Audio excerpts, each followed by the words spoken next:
Mukashi, mukashi. A long time ago in Japan, there lived a young man who was so stingy that no one wanted to live with him.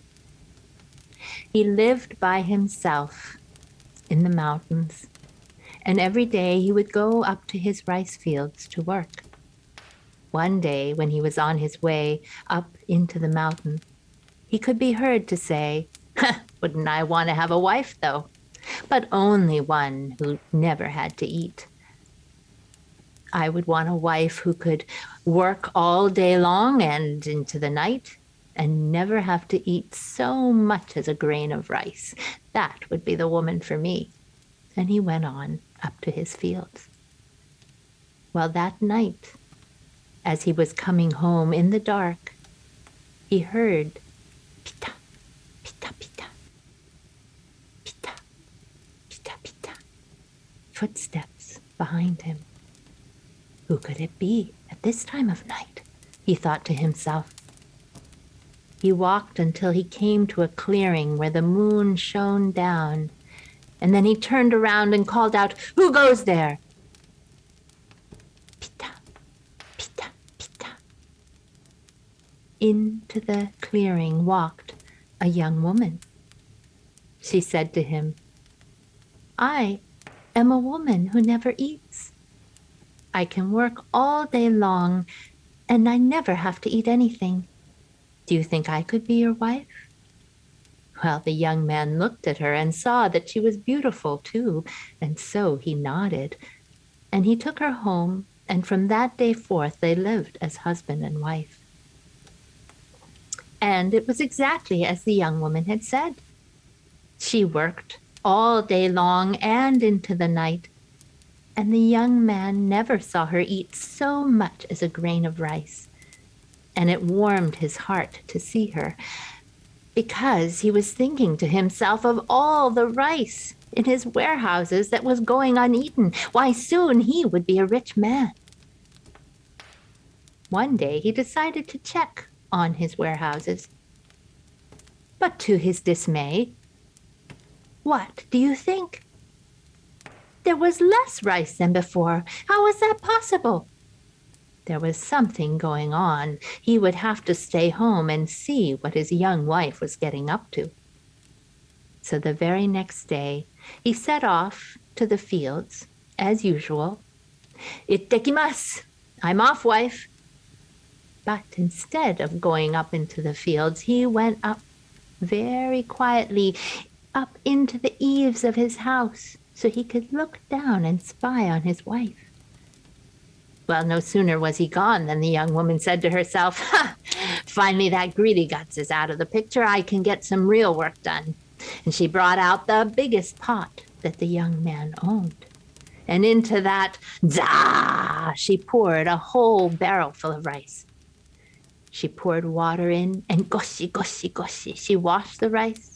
Then she put fresh water in, put it on the fire, and waited until gutsu, gutsu, gutsu, gutsu, gutsu, gutsu, she could hear the water starting to boil and the rice cooking. The young woman took down the rain door from off its hinges and placed it on the floor. And as soon as the rice was done, she started to take balls of rice and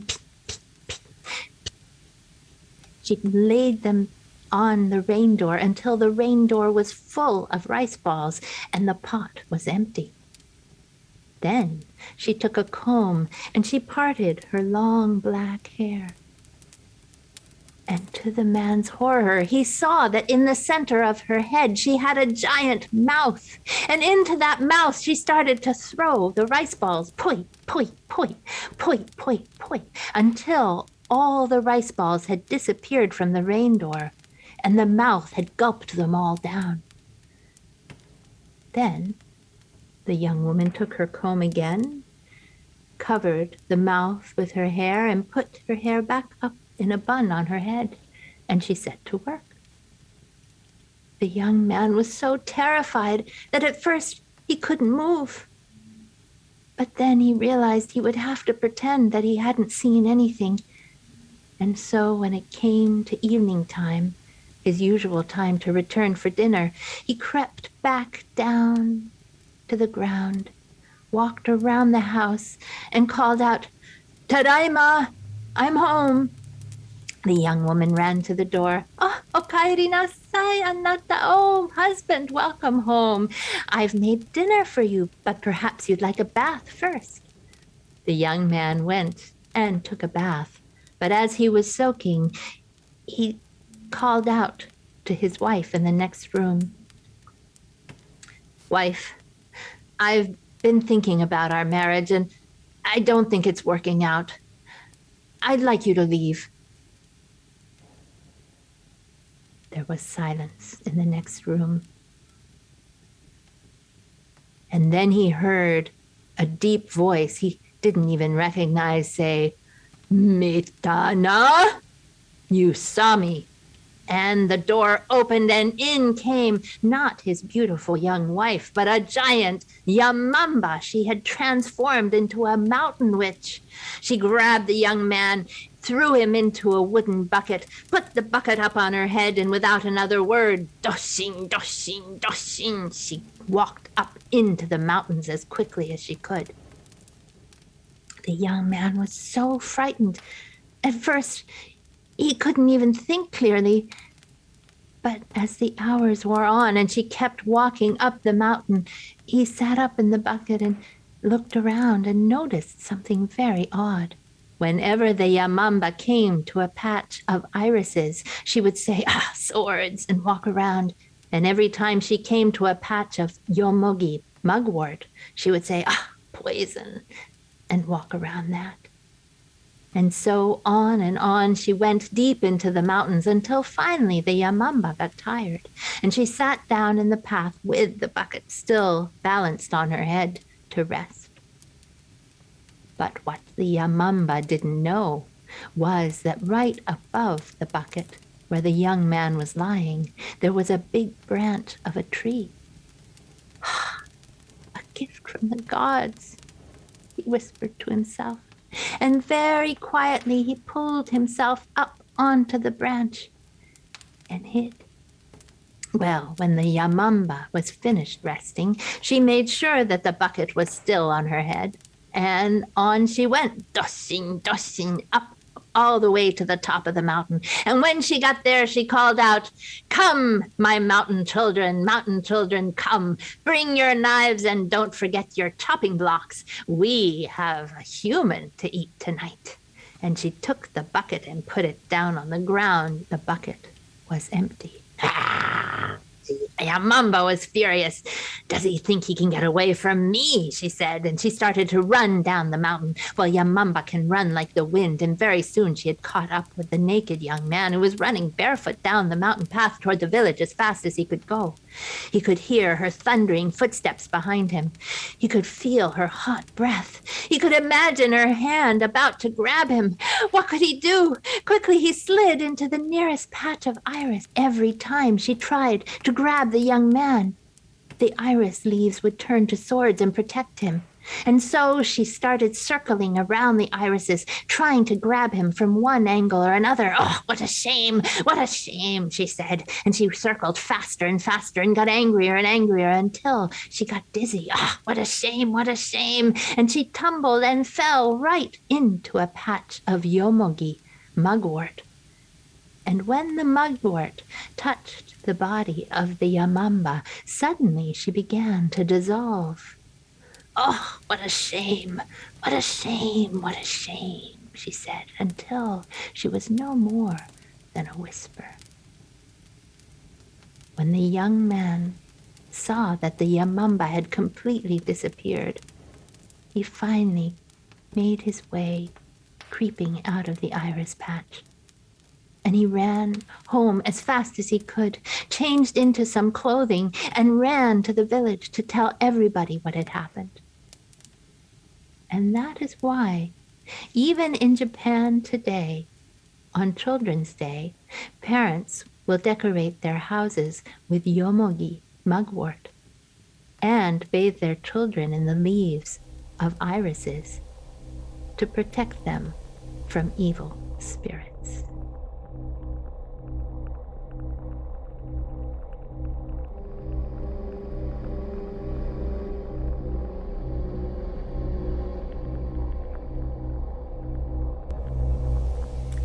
In a certain neighborhood, there lived a young man who was a bandit. He had known his fellow bandits all his life, for they had grown up together, and their antics had started off innocently enough, pilfering fruit in the city marketplace. But as they grew older, things became more serious. They began stealing purses and breaking into houses and roughing up anyone who they thought might betray them. Now, this particular young man was considered more soft-hearted than the rest, because whenever a funeral procession went by with the mourners walking behind the coffin on the way to the cemetery, this young man would bow his head and say a few words for the deceased soul. The other bandits laughed at him for this. But in time, that laughter turned to fear. Fear that one so soft-hearted might betray them if ever the law came and found them out. And this thought so poisoned them that they began to plot to do away with him. The young man had no inkling of this, and thought nothing of an appointment made out beyond the city walls under a massive oak tree.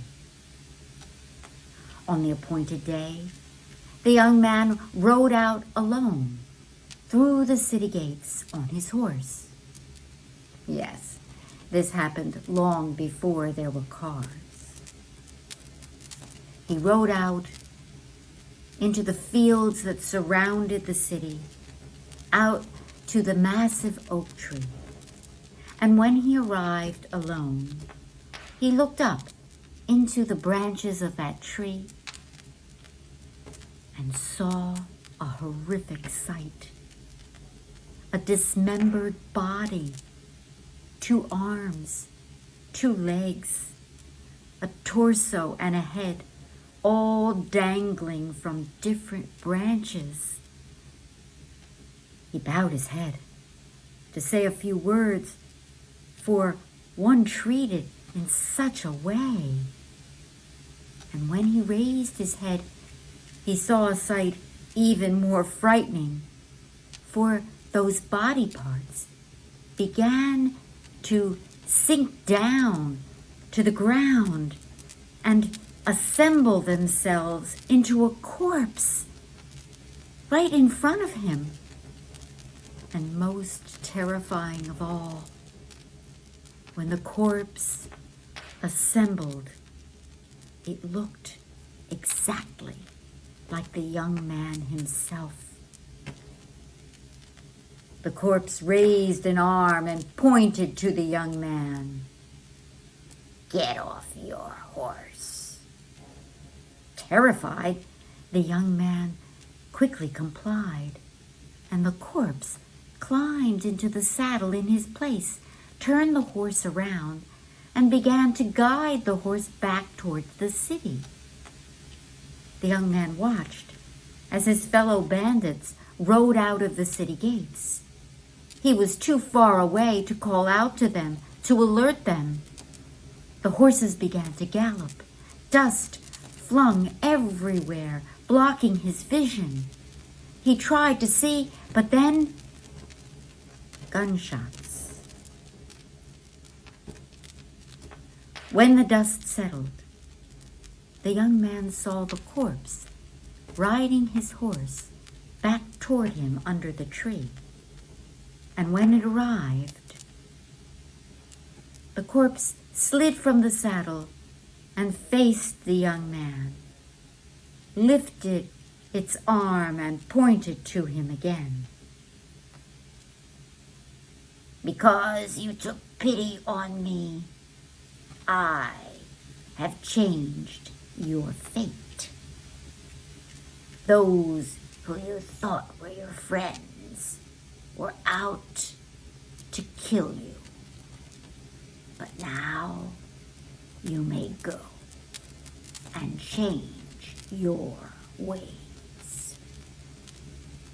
And then, with a cracking sound, the body dismembered again, and the arms, legs, torso, and head ascended back to their places, dangling from different branches of the oak tree.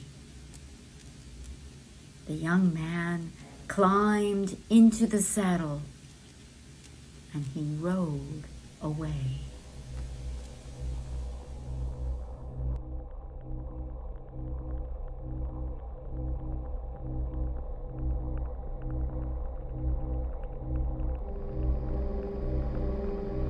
Old Man Wales was an evil man who loved money more than anything in the world except his wife.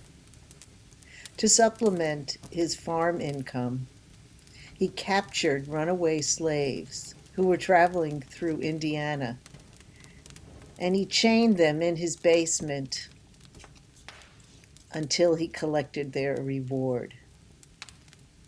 And when he couldn't capture runaway slaves, he captured free men, and he also chained them and put them in his cellar and waited to collect the reward. But when the Civil War ended, this supplemental income stopped. And at the same time, Old Man Wales' wife died in childbirth, and his world fell apart overnight. Old Man Wales, he hated his daughter, a little girl named Mary. He dressed her in rags. He didn't feed her properly. He didn't send her to school. He made her do all the farm chores. In spite of this, Mary grew up to be a very lovely girl, and she loved her evil father anyway. Well, one night after a bout of heavy drinking, Old Man Wales went home and got a butcher's knife and went into his daughter's bedroom and stabbed her to death. He stabbed her in the face, in the mouth, in the neck, in the chest, in the arms, in the stomach. The poor girl tried to fight off her demonic father to no avail. And when she was dead, he wrapped her up in the bed sheets and brought her down his cellar, dug an indifferent grave, and put her in it. Well, 2 nights later, he was sitting in his kitchen, and he looked up over at the hearth, and there was Mary standing there, stirring a kettle that was empty. Well, not quite.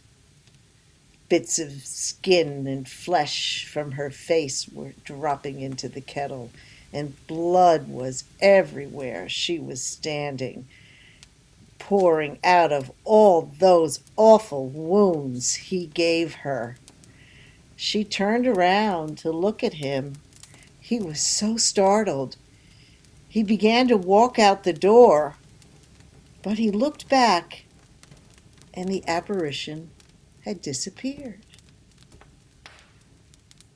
Well, a week later, he was sitting in his chair, reading the newspaper, when he looked up, and Mary was right across from him, sitting in a chair, knitting him a shirt. She had the knitting needles in her hand, and she turned them into the direction of a knife, a butcher's knife, and she went to lunge at her father. And he got up and he ran out the door, but not before she slashed him twice, deeply across the back. Old Man Wales went to the barn, and he stayed there for a whole week. He slept in the hay. He ate raw food from the garden. And after a week, he thought, that apparition, that spirit, that evil daughter of mine, she must be gone. I need to go back home for a bath and a shave. So he sheepishly went into his house, and he looked around, all clear. He filled a bucket with water and went over to the mirror they had affixed to the kitchen wall so he could shave. And when he looked in, he saw evil red eyes and Mary's face with a most evil look on her face. He turned around, and she had these claws on the end of her fingers, just like a monster. And he began to run out of the house, and not before she scratched him on each side of his face, 4 deep scratches. And he ran to the barn again. And when he got there, Mary was already there, bloodier than ever, flesh dripping off her face. As she spoke, her lips flopped with the torn sections in it. Her head was half severed off her body. "Father," she said, "Father," and she pointed upward. "Father!" And he looked up, and he saw a noose hanging from the rafters, and a ladder going right up to that noose. She said, "Father, Father." And he looked up at that noose with a sunbeam shining on it. It looked so inviting. Obediently, he grabbed a rung of the ladder and began to climb.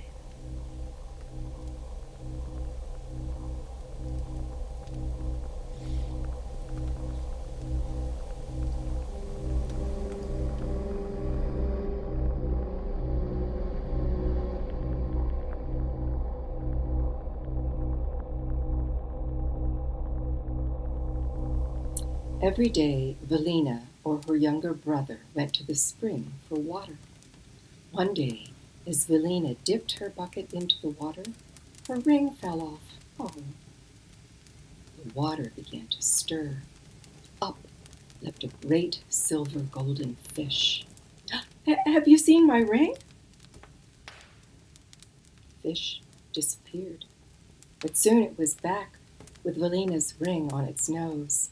Oh, thank you," said Helene. My name is Helene. I live nearby. I come here almost every day. I did not know that you lived here." "My name," said the fish, "is Tazon. I live in the deepest part of the spring. If you like, I can fill your bucket with water that is cool and clear and fresh." Helene held out her bucket, and soon it was back, dripping with cool, clear, fresh water. "Oh, thank you," she said, and she happily carried it home. After a few days, the children's mother began to notice that while the water Helene brought was clear and fresh, often the water her younger brother brought back was cloudy or muddy, and she scolded the boy. "Listen," she said, "can't you pay more attention? Can't you bring back water that is as clean as the water Helene brings?" I'll try, Mama," was all he could say. But the next morning, when Helene left for the spring, her brother followed, and he hid behind a tree. He watched and he listened, and he heard Helene sing. Tazon, fish of the clear spring, Tazon, fish of the deep, Tazon, my friend, Tazon, Tazon, oh come to me, Tazon. And then he saw the great silver golden fish fill Velena's bucket. He ran home.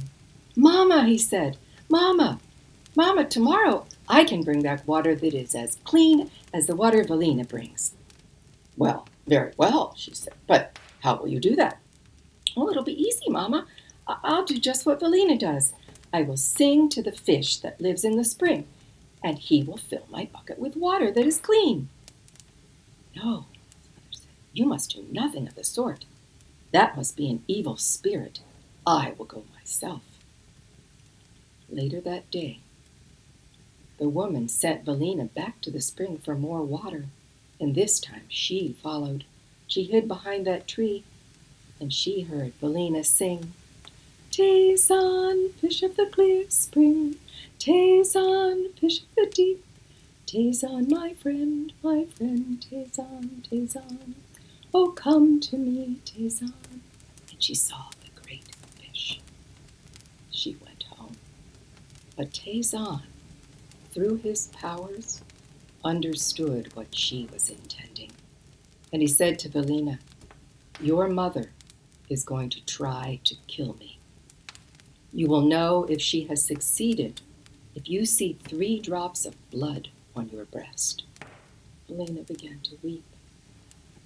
Do not worry, Tazon said, for whatever happens, we will be together in the end. That night, the girl's mother said to her husband, our daughter is consorting with an evil spirit. We must kill it. The next morning, the woman sent Velena to the market with a big basket of vegetables to sell. Velena did not want to go, but she had to obey. After she'd left, her mother and her husband and the little boy went off to the spring, and the woman sang, Tazon, fish of the clear spring, Tazon, fish of the deep, Tazon, my friend, Tazon, Tazon, oh come to me, Tazon. The water was still. She turned to her son and she said, oh, you sing. Your voice is lighter, more like Velena's. Tazon, fish of the clear spring, Tazon, fish of the deep, Tazon, my friend, Tazon, Tazon, oh come to me, Tazon. The water moved, and up came the great silver golden fish, and the man threw his rope like a lasso, and he caught it. But the fish thrashed and fought, and he had to kill it with his machete. All day at the market, Velena was sad. By afternoon, she felt her blouse was damp. With her tears, she thought, but when she looked down, she saw 3 drops of blood. Quickly, she put the rest of the vegetables in the basket and went home. She walked into the house, and there she saw her mother cooking a large fish. Velena ran out of the house. She ran all the way back to the spring. She leaned over the water and sang, Tazon, fish of the clear spring, Tazon, fish of the deep, Tazon, my friend, Tazon, Tazon, oh come to me, Tazon, oh come to me, Tazon. But the water was still. Velena walked home. She refused to go into the house. She sat on a chair in the yard, holding a small mirror. She began to comb her hair, and as she did, she sang and wept. Tazon, fish of the clear spring, Tazon, fish of the deep, Tazon, my friend, Tazon, Tazon, oh come to me, Tazon. Her brother heard her singing. He came out of the house and, oh, what did he see? The chair on which Velina was sitting was sinking into the earth. Papa, he called, Papa, Papa, come outside. Velina is sinking into the earth. But the man just said, oh, boy, you are imagining things. Come back inside. It is bedtime. It is getting late. The boy went in, but he still heard Velina. Please don't. And he came out again, only to see that Velina had sunk into the earth up to her waist. Mama, he cried. Mama, Mama, Mama, you must come out.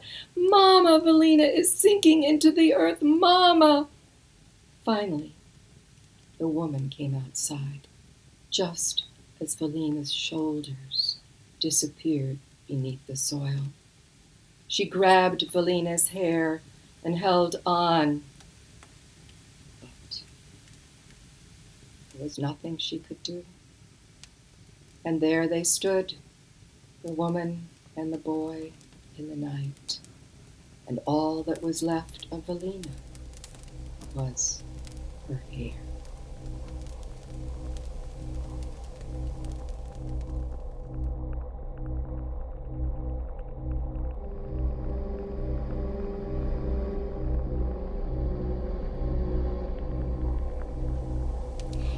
Peter McGuire lived in the north of Ireland. He was a woodworker, and by all counts, he was a quiet, decent young man.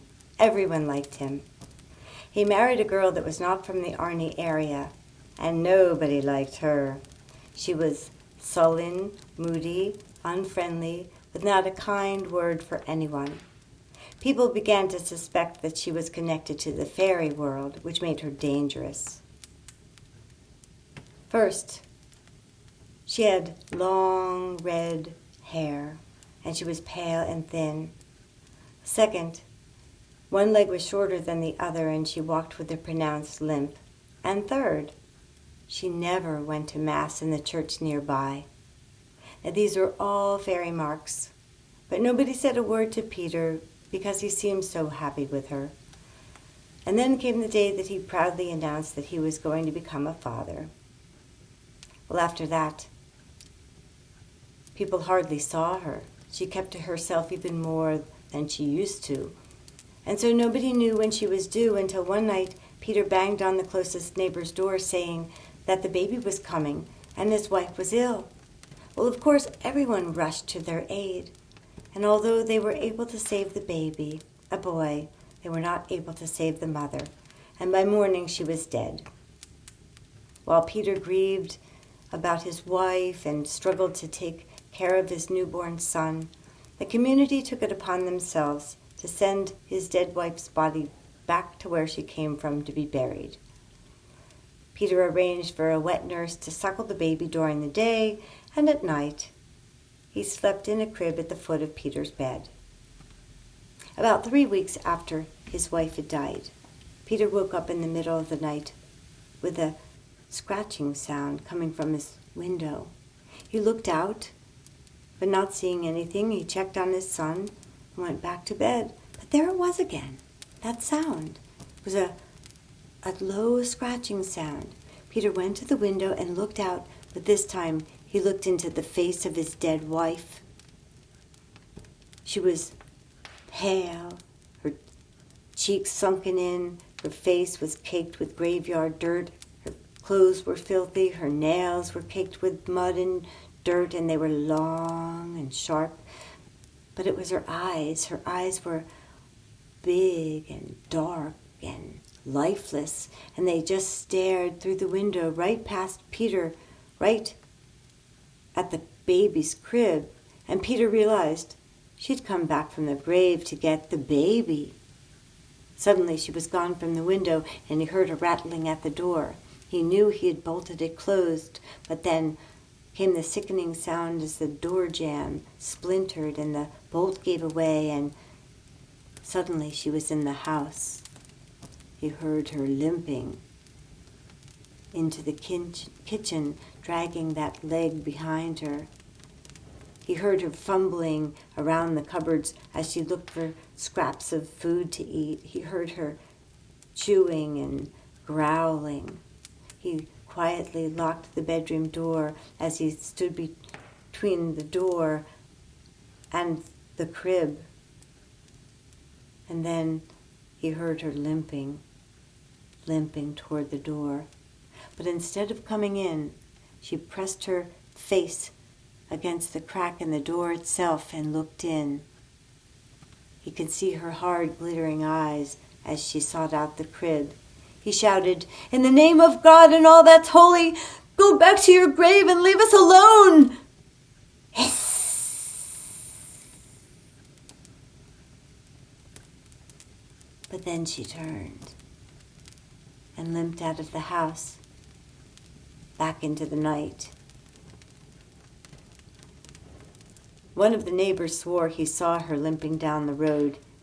He recognized her long red hair, but in the moonlight he could see that it was crawling with insects and had clumps of graveyard dirt, and he could also see that in death her nails had grown long and sharp like those of a wild animal.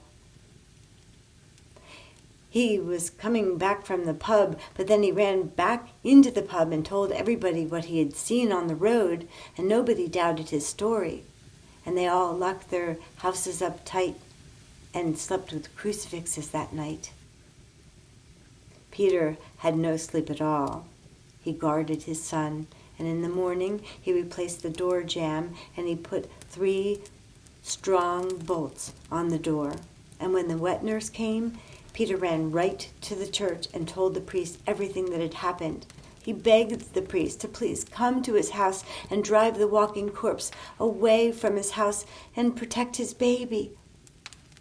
But the priest was a countryman himself and afraid of ghosts and the walking dead. And no way did he want to encounter one himself.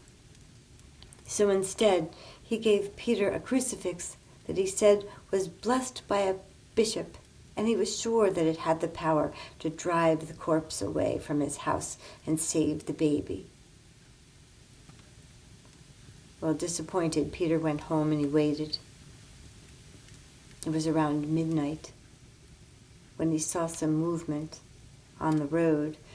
Something was coming along, keeping to the hedgerows, keeping in the shadows. But as he watched, that thing was limping, and he knew it was her again.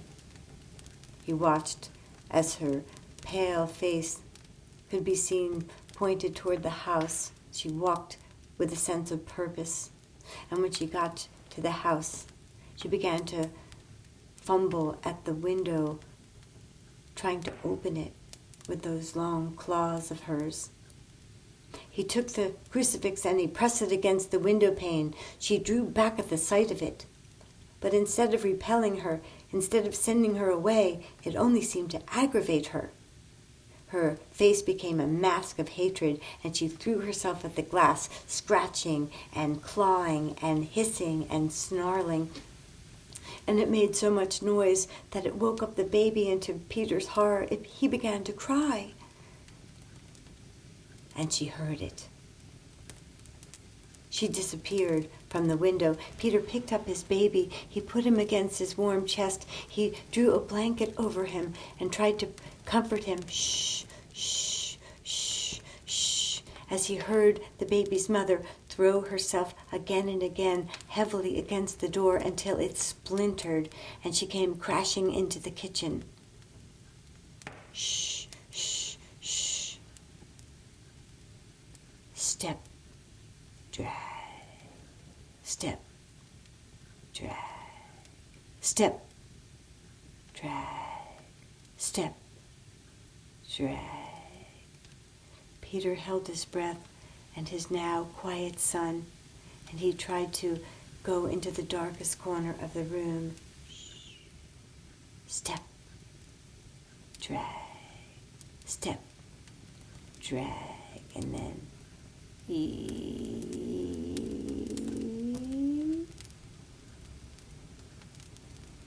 step, drag, step, drag. She came into the room, stood at the foot of the bed, stood over the crib where her son should have been sleeping. And she looked confused. Seeing no baby, she put her rotting, filthy hands over the clean white sheets. Feeling no baby, she listened.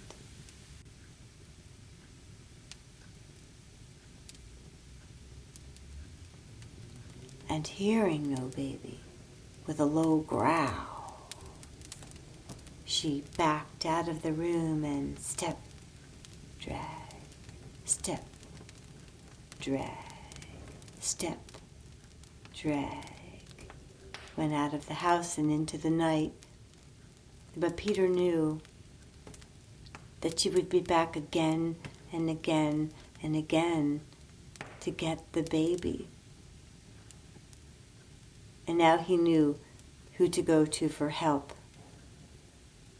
In the morning, he took the baby to the wet nurse's house, and then he ran into the woods, and he made his way to the faraway, lonely cottage of Grey Ellen. Grey Ellen was a wise old woman, but the people were very afraid of her, for she was known to be visited by the fairy folk and other creatures. Grey Ellen listened to Peter and said,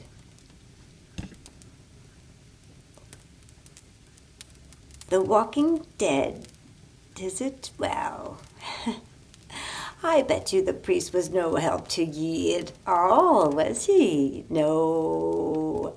The old ways of the countryside can't be learned from a book." And then she took a handful of nails. It's iron that they're afeared of. Fairy folk, magical creatures, the evil, the walking dead, they can't stand to be anywhere near iron.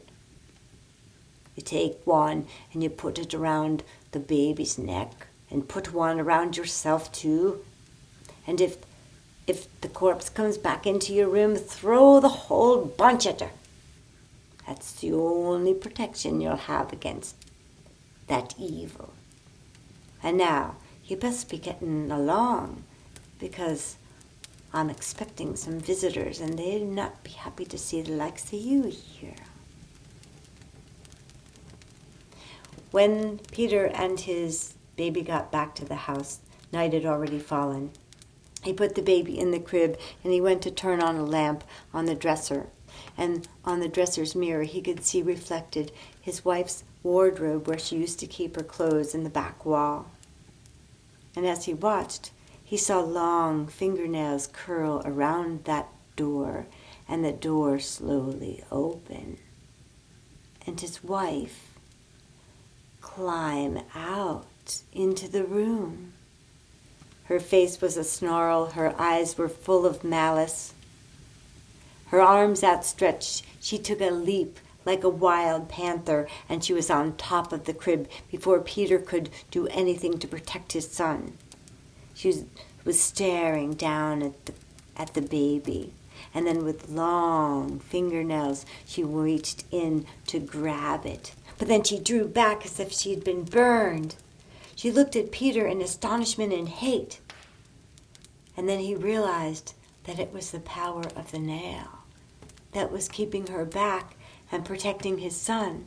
She began to claw and scratch in the air, and taking all the nails, he threw them at her. She began to fall back in fear and panic. But then with a snarl, she went after the baby again. Peter saw one nail lying there, and he picked it up and he threw it, and this one hit her cheek and stayed there and sizzled and burned into her dead white skin. She screamed and scrabbled and left the room and left the house, and he saw her limping up the road holding her cheek. And that's the last time Peter McGuire ever saw his dead wife. But after that, For all the rest of their days, both Peter McGuire and his son always wore a piece of iron around their neck for protection, just in case she ever decided to climb out of her grave and come home.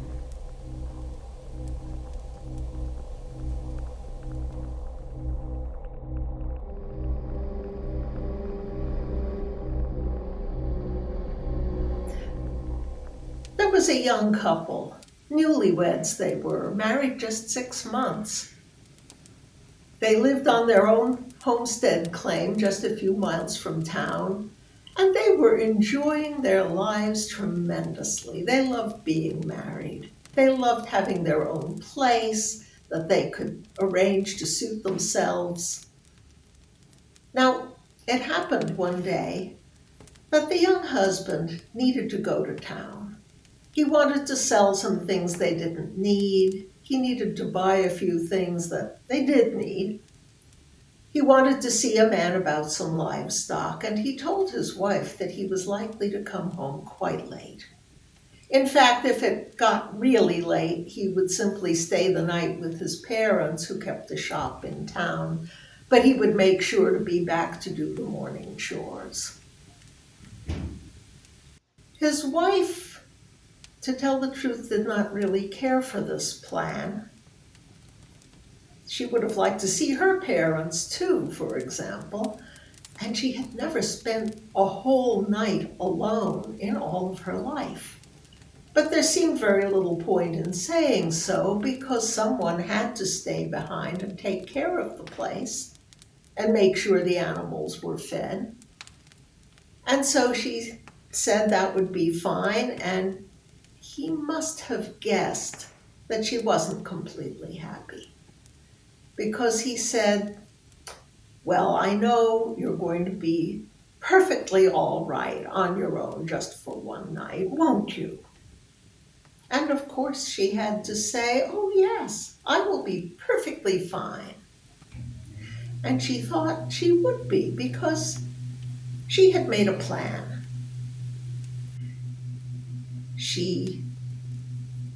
First, of course, the day was very much like any other day.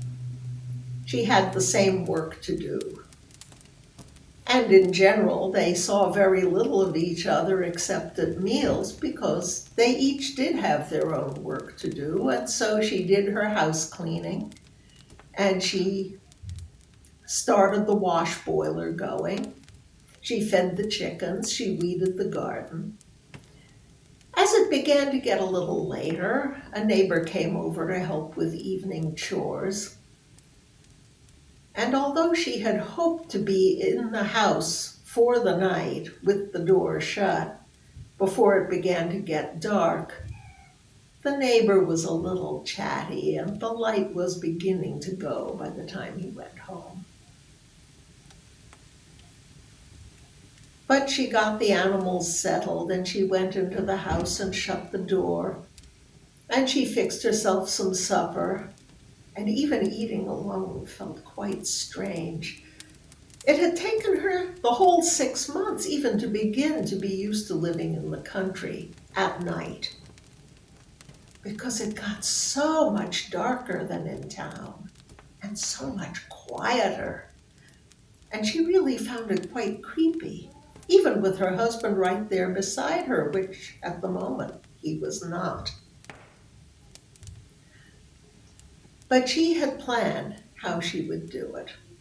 And after supper was eaten and cleaned up, she took a candle and she went upstairs. She started with the attic, and she held the candle high. And she went into every corner and looked. And she looked behind the trunks and the boxes they kept up there. She searched every nook and cranny with the candle, and of course there was nothing there. And the attic windows didn't really latch, but the shutters did, so she closed them and she latched them. And she went back down the ladder, and she shut the trap door. And then she went into her bedroom, where she looked carefully into every corner and under the bed and behind the dresser and just everywhere, and it wasn't a very large room after all. And she latched the windows and went out and shut the door. And she went into the spare room and did the same thing, lighting each corner with the candle in turn and looking under the bed and looking behind things. And latched the windows and went out and shut the door. And she knew for a fact that there was nothing to bother her in any of those rooms. And then she went downstairs and went through the kitchen in just the same way, looking in every corner and behind things and under things, and latching the windows and shutting the kitchen door. And she went into the sitting room, and she looked under the table where they ate, and she looked into every corner and behind everything and under everything. And she was quite pleased with herself for making sure that nothing was going to make funny noises in the night or make the stairs creak. She didn't like to think about that, so she stopped. She latched the sitting room windows. She opened the front door and looked out and looked all around, and by now it was really getting quite dark, so she closed the door quickly and bolted it. And then she carried the candle up the stairs and felt very confident because she had checked every corner of the house so carefully. And she got undressed in her bedroom with the door closed and latched. She got into her nightgown. She set the candle beside the bed. She got into the bed and drew up the covers, and now it was really dark out. But she would close her eyes and go to sleep. And when she opened them again, it would be morning and her husband would be back. And so she blew out the candle and lay back and closed her eyes and whispered to herself there, all safe and snug. And beside her in the darkness, a little voice said, "Oh, good."